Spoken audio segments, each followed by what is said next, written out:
All right, welcome to Smack Talk. A little bit later than I'd like to upload these videos at, but better late than never.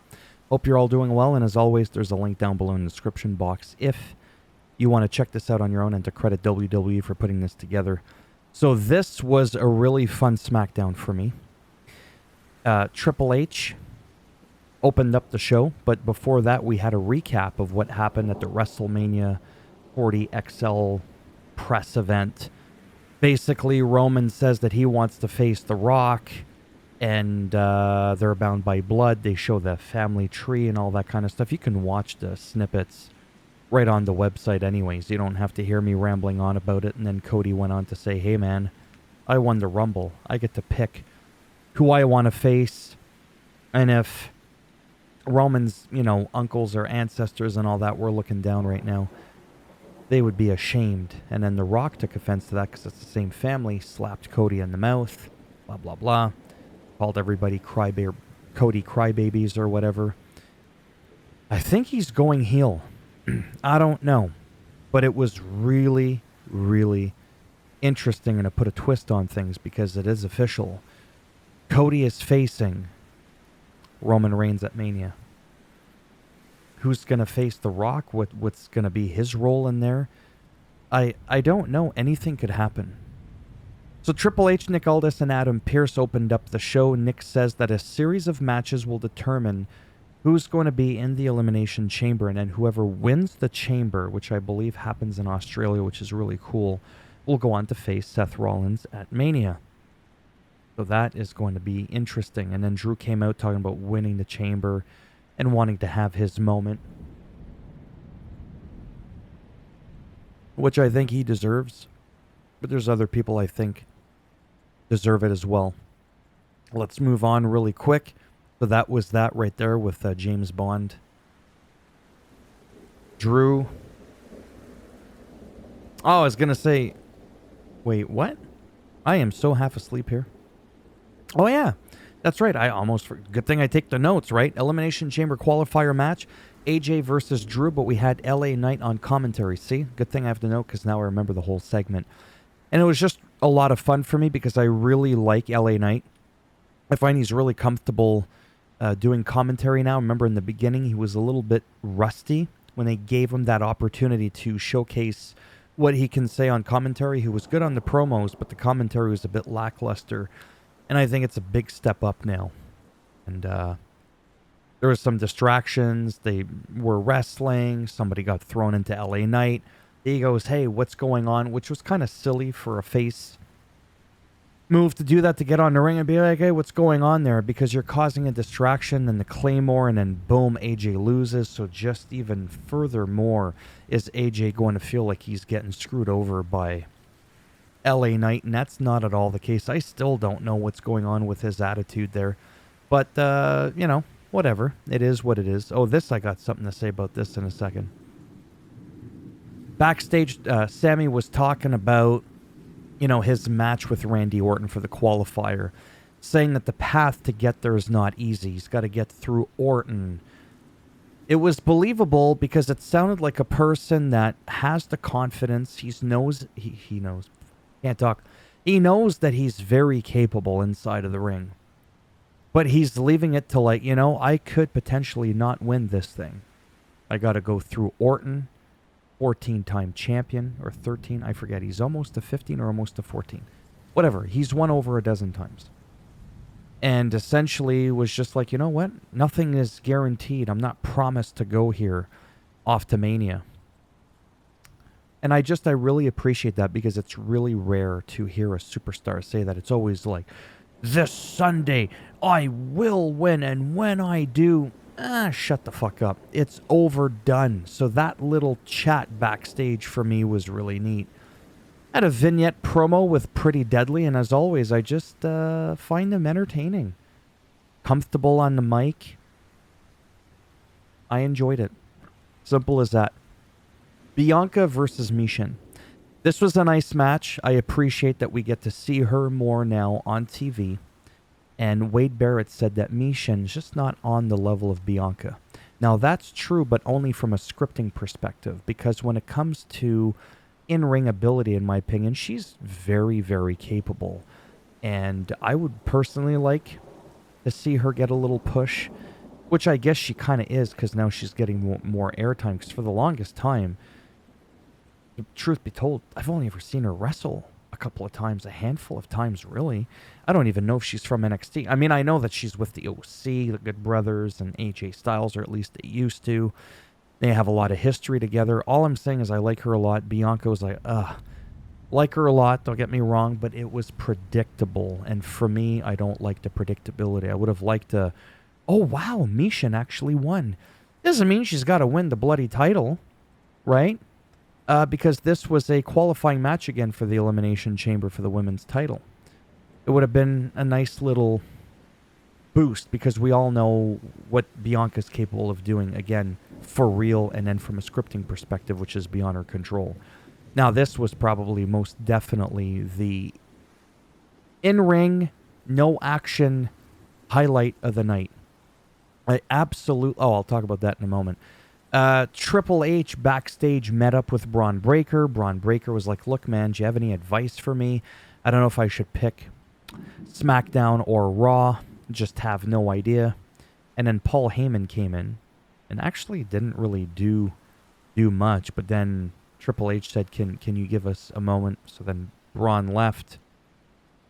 And Triple H was like, what do you want? That's not how he sounds, but we'll just pretend. And Heyman was like, next week, Roman Reigns is going to be here.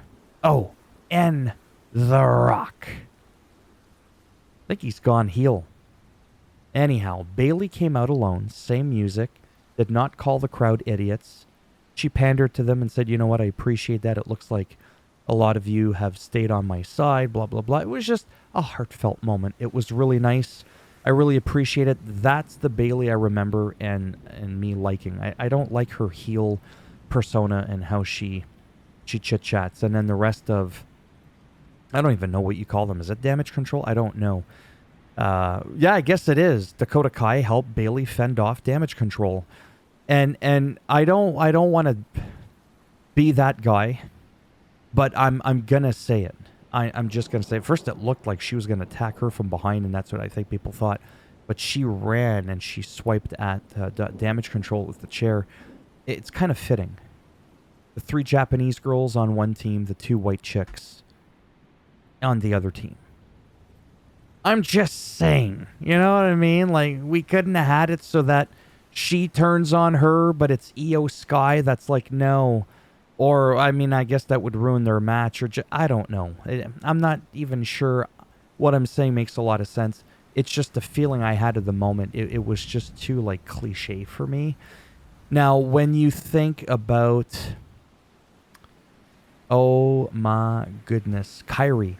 Is that her name? I feel bad. I'm not going to pretend like I remember everybody's name. Kyrie and Bayley have history. Don't forget, Bayley shelved Kyrie a couple years ago.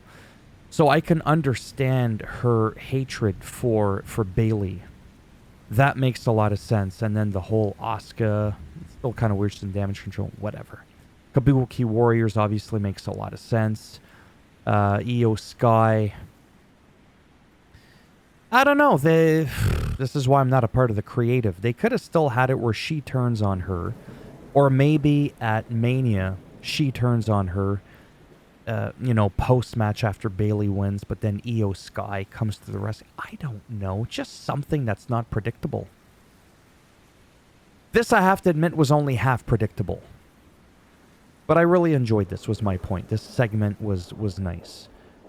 And then backstage, the Randy Orton interview about Elimination Chamber facing Zami.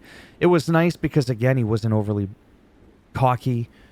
It was like, assuming everything goes according to plan, which I always try to make sure things are going. I like that.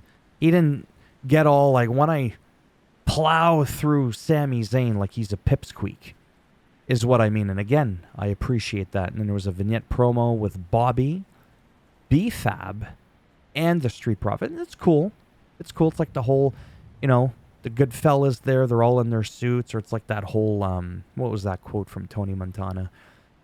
From Scarface. A powerful man you can reach new heights when you have a woman by your side, whatever. Maybe that's sort of like the little angle they're doing. I don't know, whatever.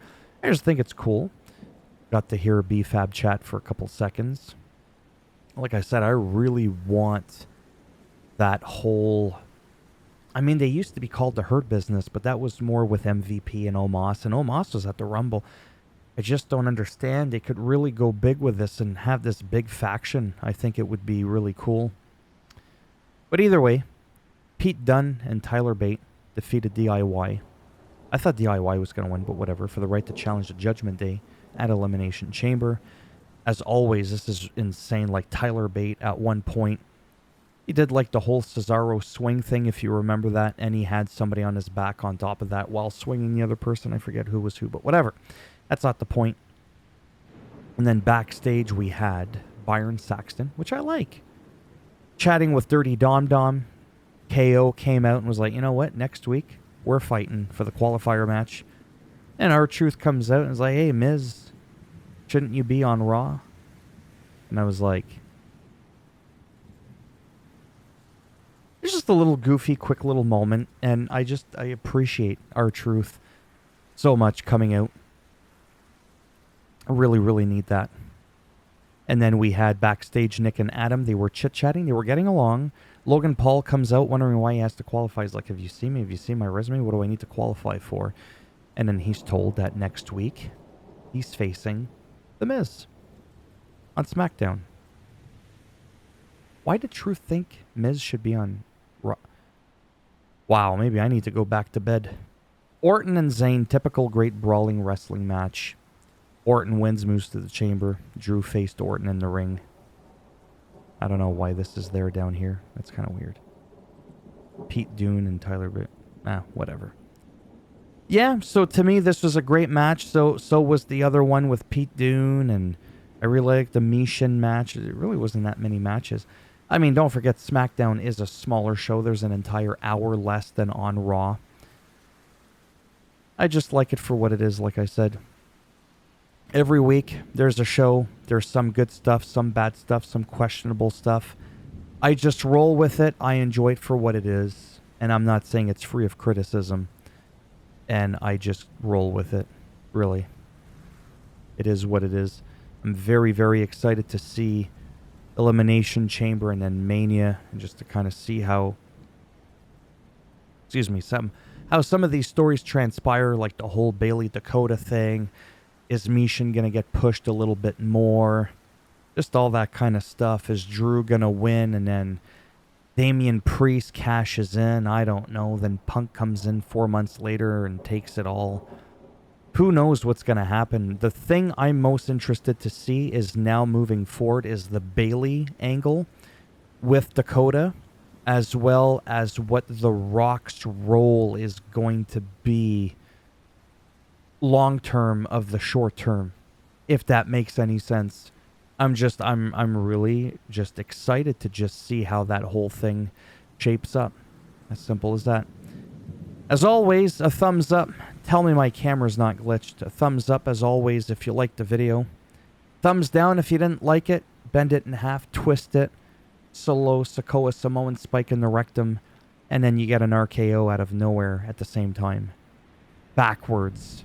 A reverse RKO, so that you still have that thumb. Anyways, you get the idea. We don't need to really picture it.